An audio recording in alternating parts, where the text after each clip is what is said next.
Ji welcome one and all, सभी को नमस्ते। नमस्ते सुंदर भैया। हाँ नमस्ते परीक्षित भैया। भैया let's wait for a couple of minutes. I think sure. हमारे फैमिली मेंबर ज्वाइन जी।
जी so again welcome all.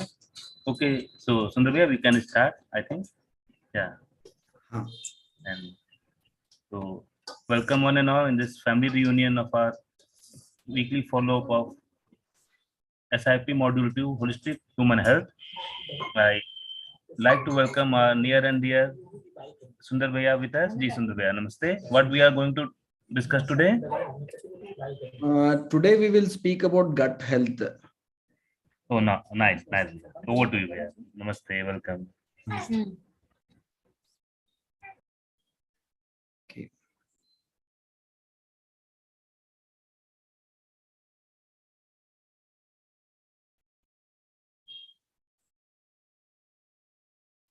Okay. So yeah, we all know that we have this gastrointestinal tract. We call it gut. It starts from our mouth till the anus, which helps us in digesting, absorbing the food and excreting the waste. And gut is very, very important. In fact, gut is called the second brain. Generally, we say about gut feelings. In fact, really, there will be a lot of neurotransmission happening in the gut, which creates gut feelings. So, this gut is a vital part of the body which will help in preserving and maintaining the health, immunity, strength of the body. And to help us keep our gut healthy, we are in harmony with numerous microorganisms called gut bacteria. So we also call them as gut flora. These are the microorganisms that live in our digestive tract. We also call them as gut microbiome, microbiota, microflora. There are so many bacteria living in our own intestines, in our own gut. So there are bacteria, there are fungi, there are viruses, so many things. And it is a very interesting fact that there are numerous bacteria found in our gut. Around 100 trillion bacteria are there inside our own intestine, mainly large intestines, also in small intestines. And if you count the number of cells of a human body, they are 1/10 of the number of bacteria present. What I mean to say is 10 times more number of bacteria are there than the number of our own body cells. So they outnumber our own body cells. And there are 10,000 different species of bacteria in our body, and there are 1,000 different species of helpful bacteria in our own gut, in our own intestines. And if you gather all these bacteria and try to know the weight of this bacteria, it is around 2 pounds. 2 pounds of bacteria is present in our body, and mostly it is useful bacteria.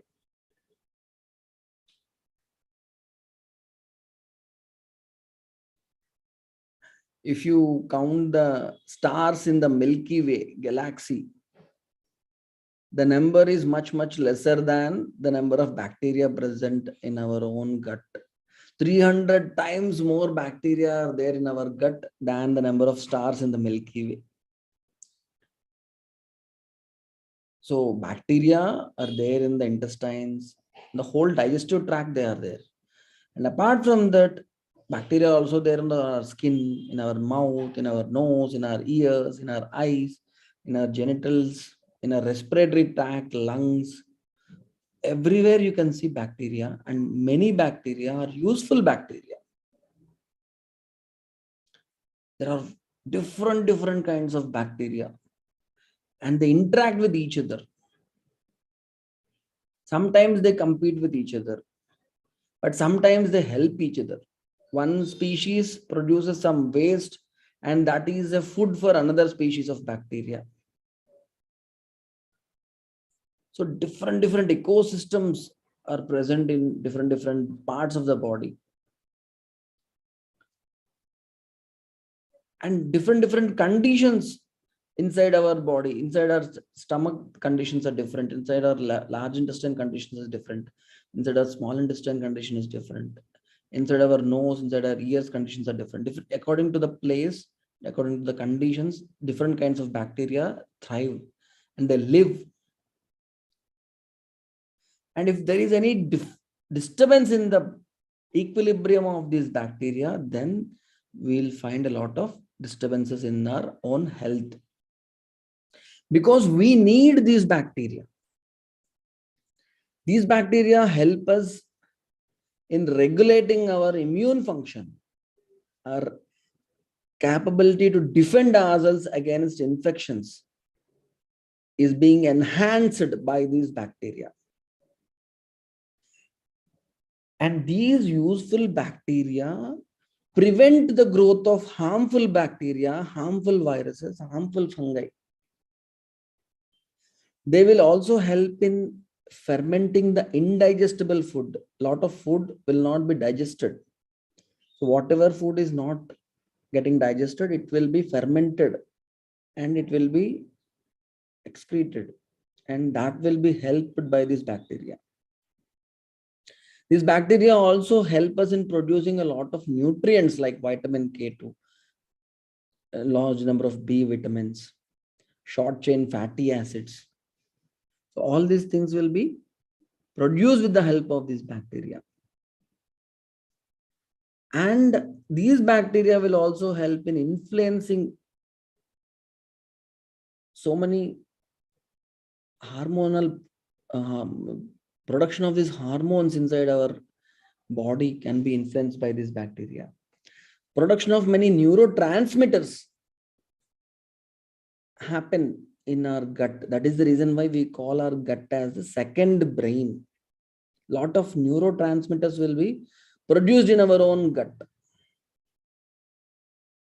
And if this gut microbiome, gut flora is not protected properly, if we destroy them, if these useful bacteria get destroyed because of various reasons, if there is any smallest imbalance in the harmony of this gut microbiome, so many problems can arise, like impaired immune function. Our immunity will become weak. and we will be susceptible to so many infections. We can also get so many kinds of allergies, autoimmune disorders, where our own immune system attacks our own body and produces diseases like psoriasis, or rheumatoid arthritis, vitiligo, vasculitis, systemic lupus erythematosus, multiple sclerosis. So many diseases where our own body attacks our own body. Our own white blood cells attack our own tissues, important parts of the body. This can happen if there is a disturbance in our own gut health. If the bacteria which are useful to the body get destroyed, or there is an imbalance in their microbiome, then our immunity will become weak, or our immunity becomes overactive and attack our own body. We'll get allergies, we'll get autoimmune diseases. Lot of inflammation happens inside the body, in different parts of the body, and so many diseases happen. Instantly we'll see obesity happening. Waistline will increase if there is disturbance in our gut health. Our aging process will become very fast, and we age fast if our gut health is disturbed. Even our brain function will get disturbed if our gut health is disturbed. We'll get a lot of stress, depression, anxiety if our gut is not healthy. Because this gut brain, which is called second brain, always communicates with our brain. So gut bacteria help in many brain functions. Gut bacteria helps in sleep regulation. Gut bacteria helps in correcting our mood, correcting our pain sensitivity. Gut bacteria will regulate our appetite. Our response to stress will be influenced by gut bacteria. And if there is a disturbance in the gut bacteria, then you may get disturbance in your mental activity, you may get stress. Lalita ji, you want to ask any question?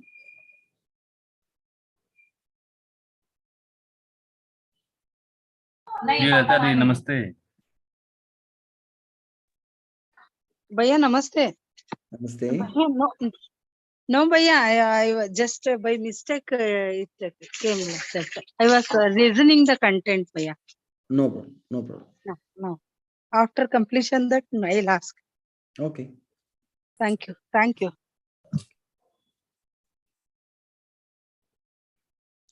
So this gut bacteria, as I've told you, 100 trillion bacteria present inside our own body.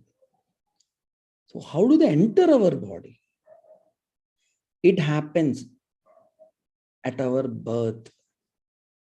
Normally, if a normal delivery happens, means the baby comes out of the vagina, exposure to vagina and intestinal microbes itself helps in production of useful gut bacteria.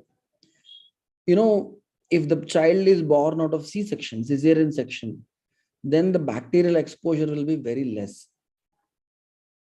So people who take birth through C-section, they will have more risk of allergies and autoimmune conditions than children who are born in a normal delivery through the vagina. And another way in which bacteria enter our body is through breastfeeding. So through the breast milk, we will get both prebiotics and probiotics. Prebiotics are like food for the gut bacteria. Lot of oligosaccharides get secreted in the breast milk, and they are like food for the gut bacteria. And along with that, there are so many probiotics, live bacteria. Through the breast milk enters our body in our childhood. All the beneficial bacteria can be transmitted from the mother's body to child's body by breastfeeding. So children who miss this breastfeeding also will have lesser immunity and increased risk of allergies and autoimmune conditions. So normal delivery and proper breastfeeding is a foundation for a stronger immunity.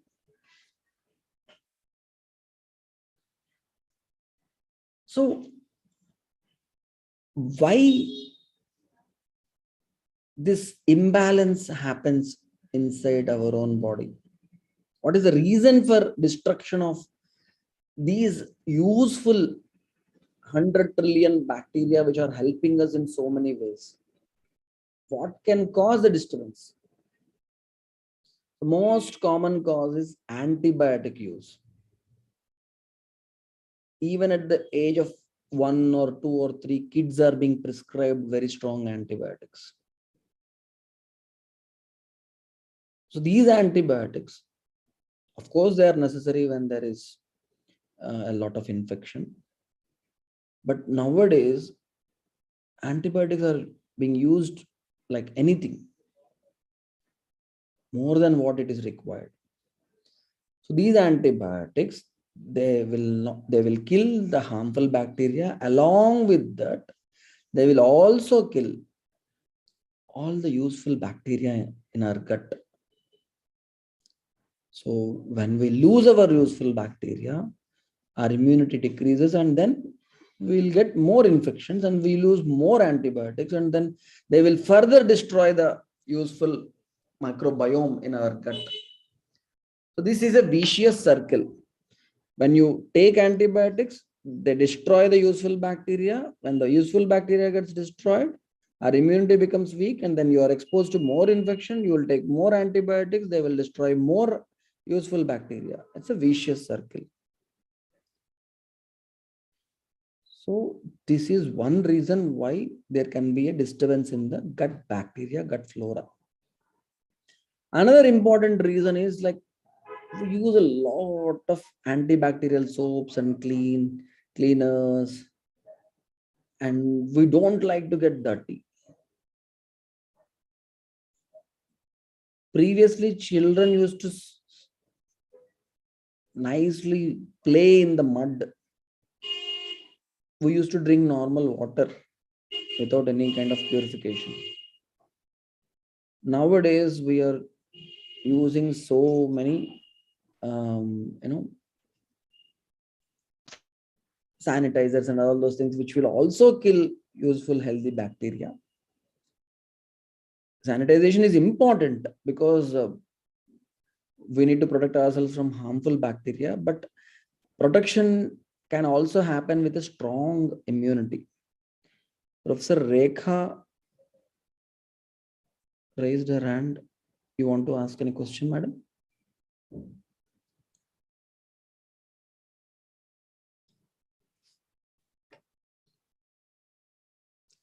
So lack of beneficial bacteria in our food also can be one reason for disturbance in the internal bacterial flora, gut flora. And we use lots and lots of processed food, highly processed food. So no bacteria. So how can we improve healthy bacteria in our own body? We spend more time outdoors, open our windows, let the air come, play in a beach or sand with your kids, swim in a sea or river or lake in a natural body of water. These things will expose our body to useful bacteria also. Of course, there can be some harmful bacteria, but if we keep our immunity strong, body will be able to kill the harmful bacteria. And immune cells, they are thinking cells. Immune cells are thinking cells. They can think, they can differentiate between a useful bacteria and harmful bacteria. Normally, you are looking somewhere else and unknowingly someone has poured some hot water on your hand. Immediately you look at that place and you'll take away your hand and you rub your hand with another hand. How will this happen? You're not looking at your hand when this happened, but immediately once your hand senses this hot water on itself, it will send a signal to the brain that something hot is touching me. Immediately brain will send a signal to the part of hand to move it from the source of water, hot water, and it will also tell the other hand to rub the place where it is burning. So hand will ask the brain what to do and brain will tell the hand what to do. Suppose a person is having paralysis or there is no sense of touch on in that particular hand and he is looking away, and mistakenly hot water is being poured on that hand. There is no connection between that particular part of the body and brain, so it will not tell the brain that hot water is touching the skin. So brain will not be able to tell, nothing will happen. So brain should tell each and every part of the body what to do. But in the case of immune cells, they are called thinking cells. They can think, they can differentiate between useful bacteria and harmful bacteria. They can differentiate between body's own cells and cells of other organisms or foreign particles. They have that thinking ability. They can differentiate when they are healthy. But when there is a disturbance, these immune cells get confused and they can attack our own body. So it's very important for us to maintain good gut health.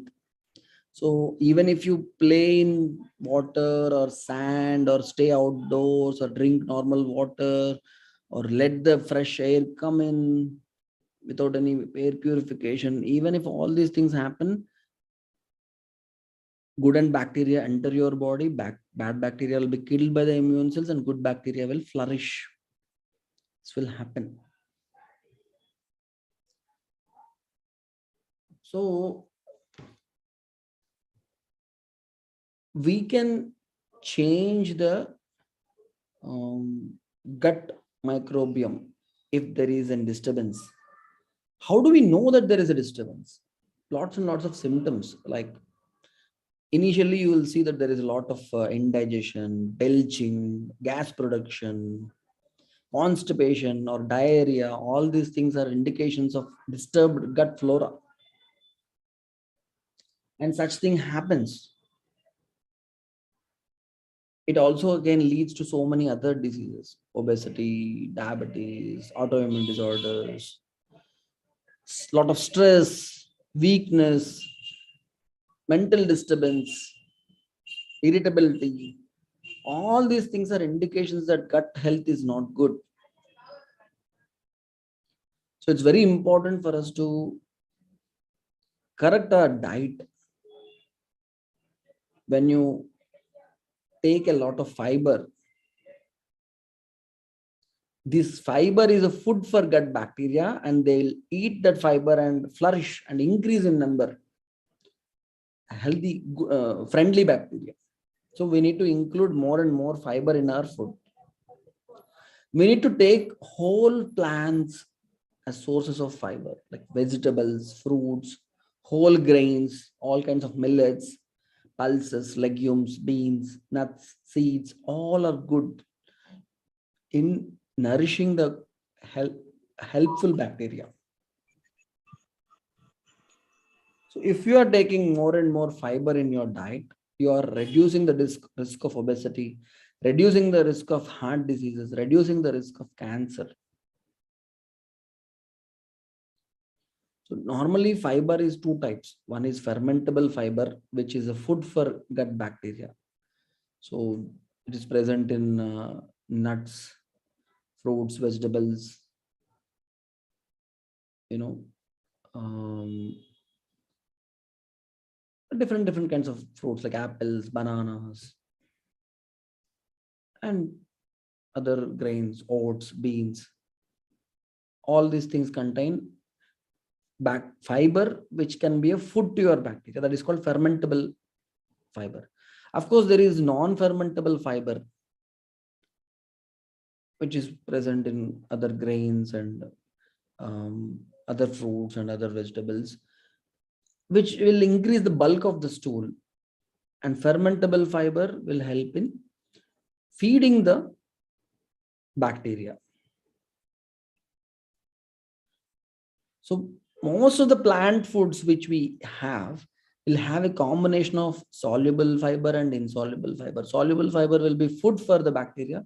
Insoluble fiber will produce bulk of the stool, which will help in free motion. Of course, in some problems, we need to restrict the soluble fiber. Soluble fiber is more present in garlic, onion, and some leafy vegetables, apples, oranges, pears, plums, cabbage, broccoli, beans. So all these things will help in nourishing our own friendly bacteria.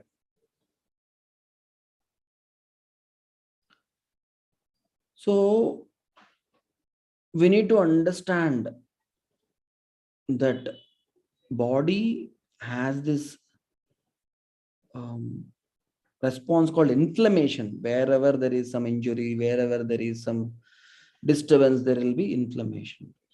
And of course, if there is an injury, something hits us, some scratch or some scraping or something happens, body will send all the immune cells there and it will help in healing, and inflammation happens, which is good. But without anything also, sometimes inflammation happens in our gut, in our stomach, in our many places where there will be a lot of burning sensation, redness, heat production, which indicates an unhealthy gut. A lot of inflammation inside the body tells us that our gut is not healthy.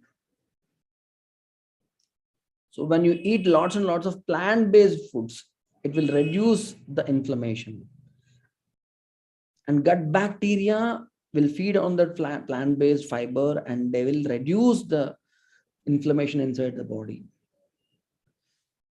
So having more and more plant-based food will promote the growth of healthy bacteria inside the body and also have this antioxidant effect on the body, reduces the inflammation, reduces cell destruction. So eat more vegetables, eat more fruits, eat whole grains, non-polished or lightly polished grains, nuts, lots and lots of seeds, herbs, spices like turmeric, garlic, ginger, cinnamon. All these things are very, very useful for our gut bacteria. So there are some benefits where increasing the gut health will decrease the diseases like irritable bowel syndrome. Some people have continuous diarrhea, some inflammation inside the large intestine, colon, ulcerations in the colon. They have continuous diarrhea, or some people have continuous constipation and gas production inside the body. If you correct the gut health, you will be able to correct these problems. It's very important for us to keep your gut healthy. So we need to give these bacteria proper nourishment. So proper nourishment is called prebiotics. Like I've told you, fermentable fiber, which is present in most of the fruits and vegetables, plant-based food, is the source of prebiotics. It should be moderately cooked, and whole plants, not highly processed and overcooked food is not a source of it is not prebiotic.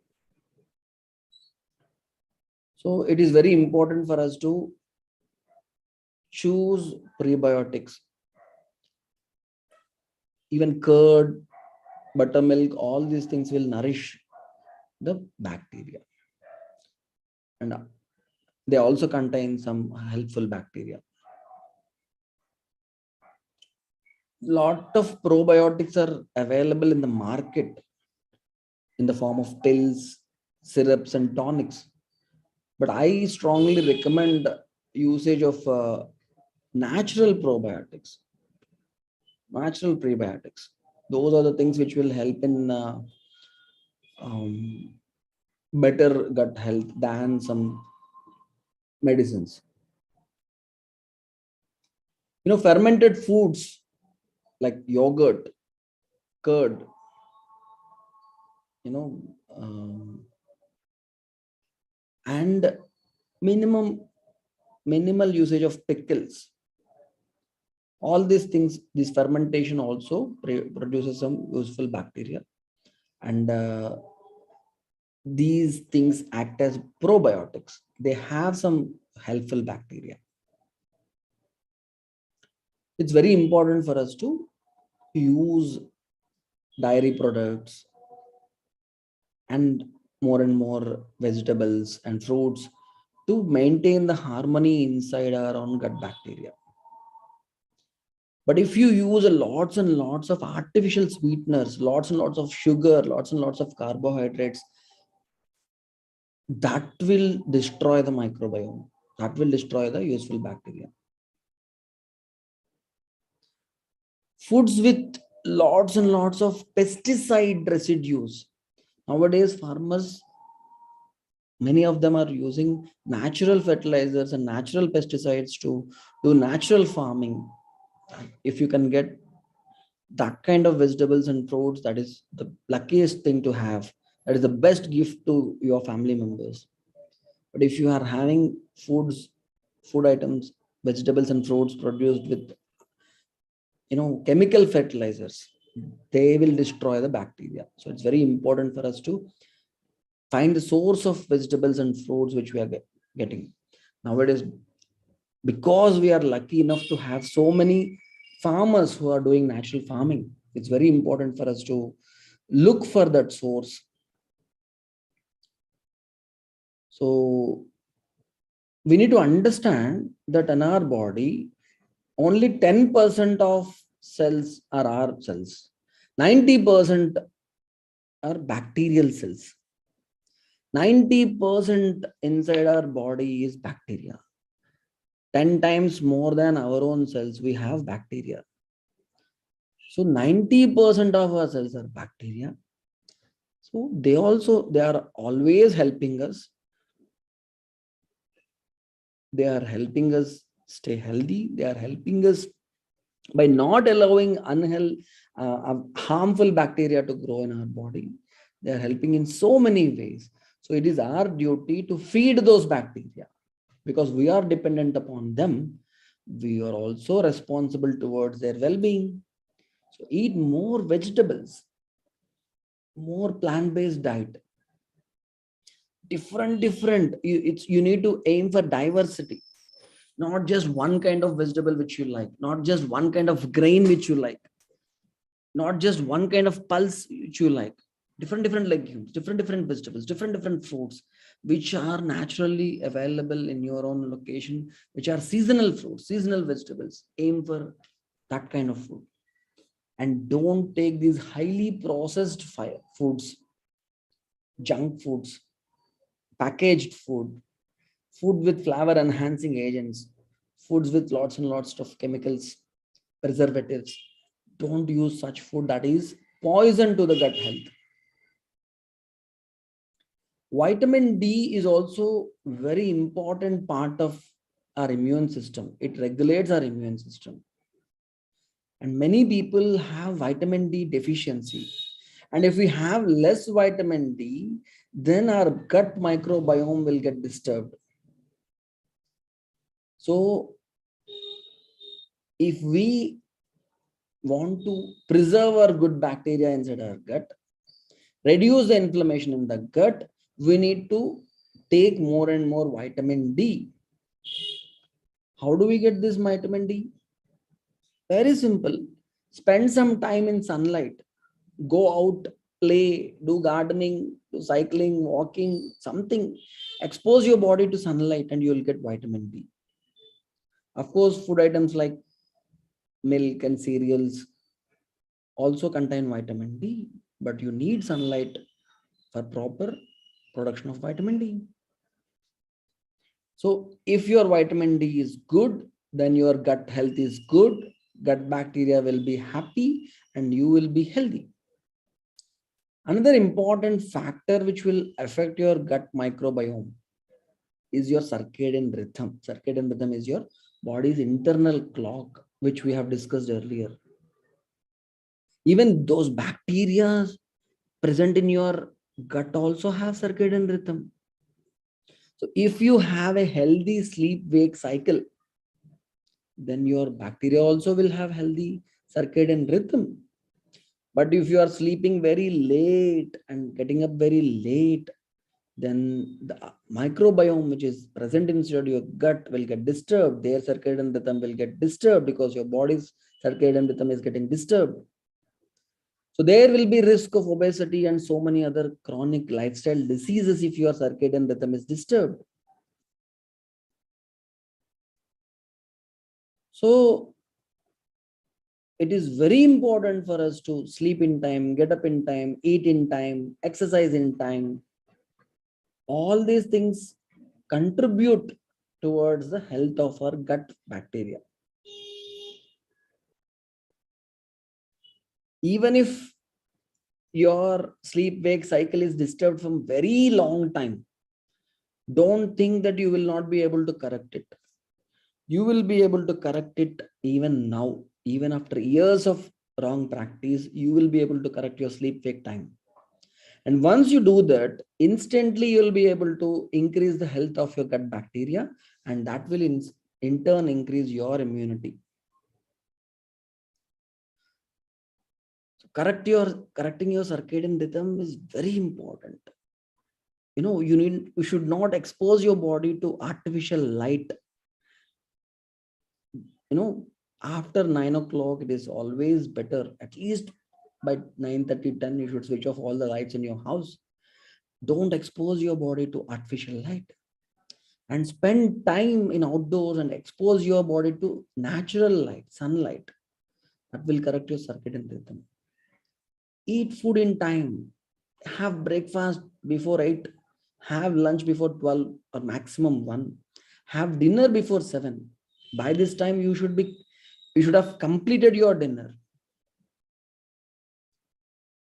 And at least have 6 to 8 hours of sleep in the right time. By 9:30, if you switch off your lights and have sleep at 10 o'clock, get up at 5. That will be the best gift to yourself. So resetting your rhythm, correcting your circadian rhythm, correcting your body's internal clock will help your gut bacteria.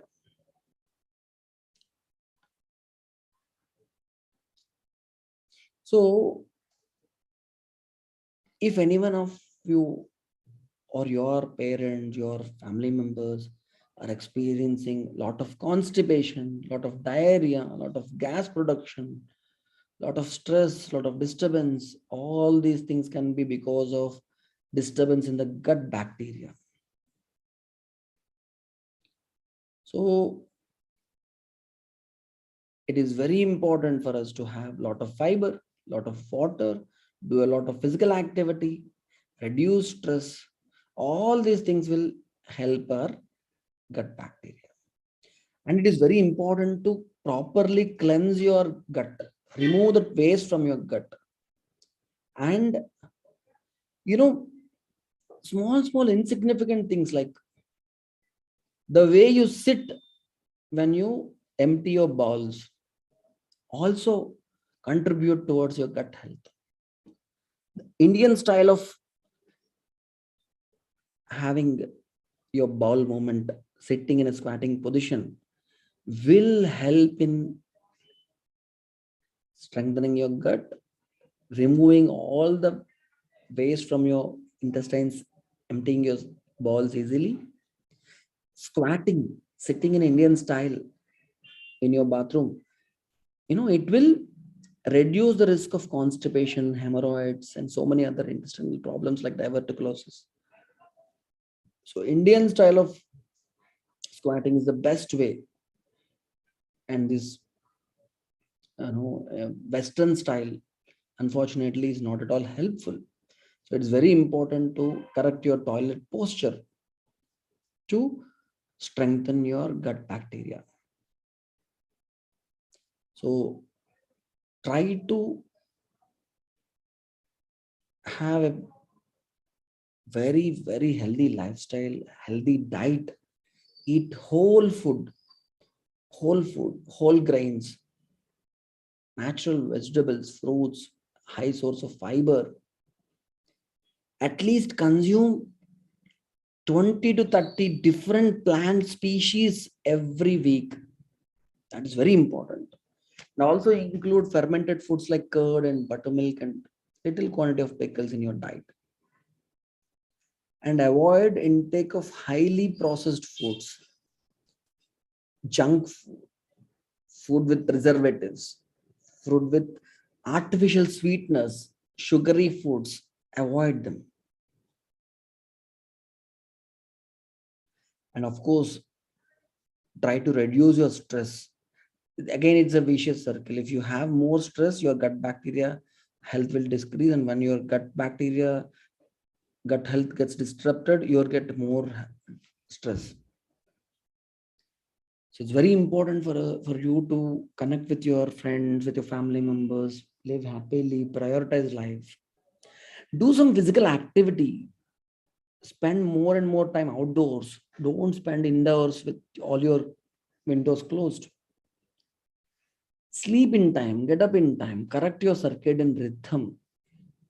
And most importantly, consider squatting, correct your toilet posture. All these things will help in correcting your gut health. So, as I've told you, gut is called the second brain. So, it is very important for you to help your gut help you. There is a particular problem, a disease called leaky gut syndrome. So, we have an intestinal permeability. Intestines absorb whatever is needed and they leave whatever is not needed. And it is guided by the intelligence of our own gut. And all the gut bacteria help in not letting harmful things into our intestines, not letting them through the permeable membranes of the intestines. We have villi, which will absorb all the important things and leave all the harmful things. Sometimes the gut becomes leaky when the bacteria gets reduced or disturbed. So this barrier in your intestines, in your gut, which will stop the toxins from entering your bloodstream. If the barrier is impaired, disrupted, it is called leaky gut. So many toxins can get absorbed into your intestines if you are not having enough bacteria in your gut. And these toxins, once they enter your bloodstream, they'll enter whole body, all places, and they trigger an inflammatory response. And it can manifest in so many diseases. And we call this group of diseases as leaky gut syndrome. So, Bhaiya, namaste. Can I ask you, Bhaiya? yes. Bhaiya, then is it related with incisional hernia? This syndrome, gut leakage syndrome? No, it is not related to hernia, not related to incisional hernia. Hernia is a physical, I am telling about a very micro level condition where the absorbability of the intestines gets altered and intestines absorb toxins also. What you are speaking about is hernia is a condition where our intestines, they come out of the peritoneal cavity. There are some muscles which muscles and other fascia, some layers which will not allow the intestines to come out of their place. But sometimes when there are some gaps in between, these intestines may come out and you can feel them under your skin, near your umbilicus or near your thighs. And sometimes they can come into a scrotum of gents, male people. They can feel the intestines coming out of the body into their scrotum. So that is called hernia. Physically, Yes. they come out. Okay. That is a different condition. Okay, Bhaiya. Thank you, Bhaiya. Thank Yeah. you. What I am speaking right now is about the gut, which is leaky. It is leaking toxins into the blood. Okay, Bhaiya. Okay, Bhaiya. Yes, Bhaiya. Understood. Thank you, Bhaiya. Yes, yes. So if your gut is leaking toxins inside your blood, then so many diseases like obesity, diabetes, arthritis, fatigue, chronic fatigue, allergies, asthma, fibromyalgia, so many diseases can happen if your gut is leaking. So this is very serious condition, and it, you know, even the liver and other vital organs can get affected if your, gut is like a defense mechanism. It is not allowing all the harmful things into your own body. But if it starts allowing harmful bacteria, harmful toxins into your bloodstream, then they can cause so many diseases. And who can protect us from this leaky gut? Useful bacteria. It's very important for us to understand that, there is another condition called leaky brain. We have a blood brain barrier. Blood goes and gives some nutrients to the brain, and brain allows only those nutrients which are harmless, and remaining everything will not be allowed to enter the brain. But even that blood brain barrier gets disturbed, and even the brain can become leaky, and toxins can enter your brain and cause so many diseases. So all these things are not some genetic diseases or mutations or infections. No, they are lifestyle diseases. We get these problems because our lifestyle is bad. And all we have to do to correct these problems is correct our lifestyle. Don't assault your body with so many chemicals. Even alcohol, smoking, strong, you know, um, chemicals in your food, fertilizers, all these things can cause leaky gut. So it's very important for us to watch our food, watch our lifestyle, watch our mind. So, if there is initial stages, you will see that there will be some stomach pain, bloating, lot of gas, indigestion, and sometimes you become sensitive to some kind of foods, some kind of skin allergies. All these things are initial symptoms. Your body is trying to tell you that there is leaky gut. So the intestinal lining, which is lined by so many mucosal membranes, gets eroded, and sometimes ulcers will happen. Ulcers, we get our mouth ulcers, na? Similar ulcers will happen in the intestine. So harmful bacteria will start grow, and all the useful bacteria will get destroyed. Lots and lots of harmful acids will get produced, enzymes will get produced, and they eat away our own gut, and the protective mucosa will get destroyed. So that affects our digestion, that alters our immunity. Lot of symptoms and diseases, all these things will happen. So this is called leaky gut. if your gut is not having enough of useful bacteria and you're eating harmful food, bad lifestyle, leaky gut will happen and it will expose your body, all your vital organs to so many harmful bacteria and so many harmful toxins. So all you have to do to correct this is correct your lifestyle. Eat in time, sleep in time, get up in time, do physical activity, expose your body to fresh air and sunlight, eat healthy food, moderately cooked food, and reduce preserved foods and highly processed food, reduce the usage of antibiotics, try to strengthen your immunity. Don't use lots and lots of painkillers. They can also cause, even things like aspirin, painkillers like ibuprofen, all painkillers can cause leaky gut.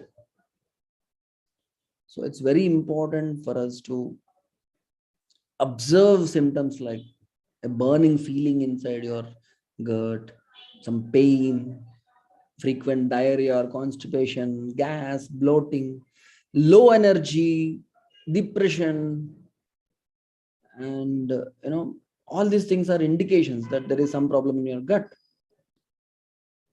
So it's very, very important for us to understand, consult a doctor if these symptoms are persisting, and doctor will suggest you how to restore your gut health and correct all the disturbances inside various organs. So this is what I wanted to tell you today. So this is a very interesting topic and a new topic which we have not discussed previously. So any questions on this particular topic are welcome, or if you have any other questions also, I can answer.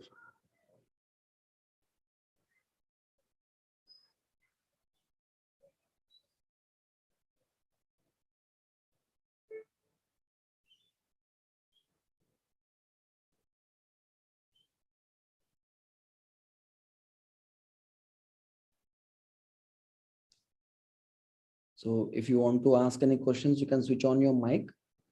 All of you have their own, your mics are there, so you can unmute and ask questions. This is an intense topic. We all need to first digest the information I have given. So we should not have a leaky brain to digest this information. Then we should also digest our food.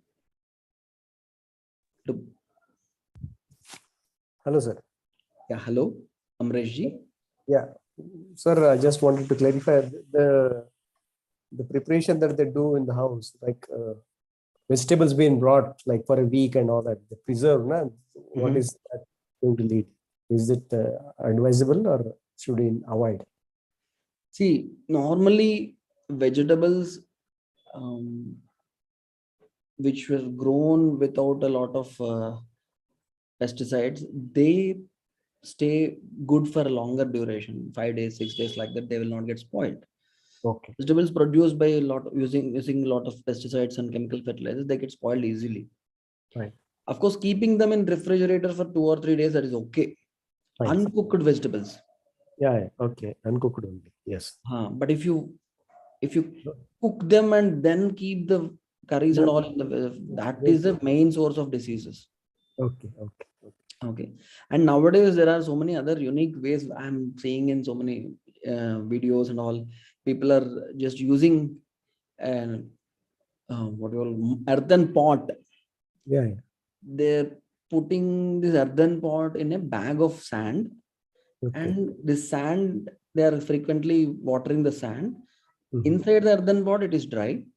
Okay. There they are keeping the vegetables. Yes. Okay, this is conventional refrigerator. That's what you're saying. Yes, conventional. Village refrigerator, they say. Yeah, naturally you are preserving the vegetables. Fine. Okay. But one more related part of that is regarding even though if you're looking at your body and being alert and having food whatever is required, not having more like that, but still if there are gases now and then, Yes, And yes. for every that is um, for every natural call that we go, it is attached with gases. What does it indicate by? Right? See, normally when there is some fecal matter inside our intestine, Yeah. it gets fermented, and during the fermentation process, gases do get produced. Fine.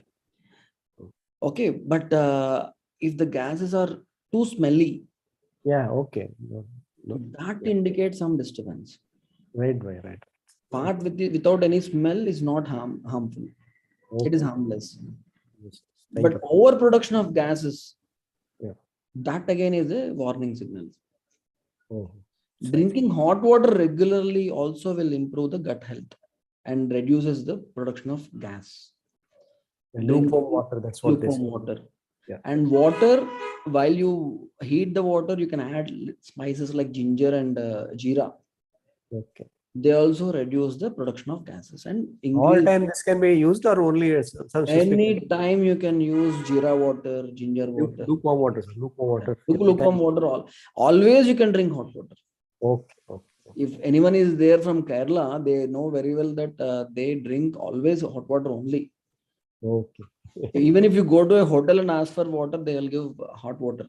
That's true. That's true. But I am in northern Karnataka where it's very hot, 45, 46 degrees. So I'm just worried. No. See, once you start using hot water, no, Now, even if it is too hot, you will be able to drink hot water without any difficulty, and you will relish that hot water. yes. That's Once you get what I'm accustomed to saying. hot water, then it will be easy. Okay. Thank you. Thanks for the information. Thanks. Bhaiya, namaste. Namaste, Lalita ji. Bhaiya, what food if we will prepare in the night and if we take the same in the morning, is it is good or bad? Sometimes the excess of food will remain in the form of rice. Is it is good or bad, Bhaiya? So, see, mostly it is bad unless your digestive system is very strong. Previously, they used to put some water in the rice in the night, and in the morning it will get fermented. Then the morning they used to eat that. That is again a good source of bacteria, useful bacteria, this fermented food. But if your digestive system is too weak, sometimes you will not be able to digest it. And regularly storing the remaining food and eating it in the next day is not good. Okay. Oftenly, like weekly once or twice. Weekly once you can use fermented food. Like you have to ferment it. It's not like you keep in the refrigerator, fermentation will not happen. Okay. Like dosa, idli and all. Dosa is a fermented product. Idli fermented, right? Like that. But that rice, whatever the rice, if we remain in the morning, that can be used for preparation of dosa or idli, no? It can be used. It can be used, but see, always it is, spiritually you can say it is tamasic food. If you eat more of tamasic food, again you become dull and sluggish. So fresh food is always sattvic food. Satvika. Occasionally you can eat, but mostly you should eat fresh food. Thank you, Bhaiya. Cumin water intake is good, no? For health. Jeera water in the morning. Jeera, cumin, yeah, it's very, very good. It's very, very healthy. Okay. Thank you very much, Bhaiya. Thank you for the nice. It's 8:30 now. I think we can close the session if you don't have any questions. Parikshit Bhaiya.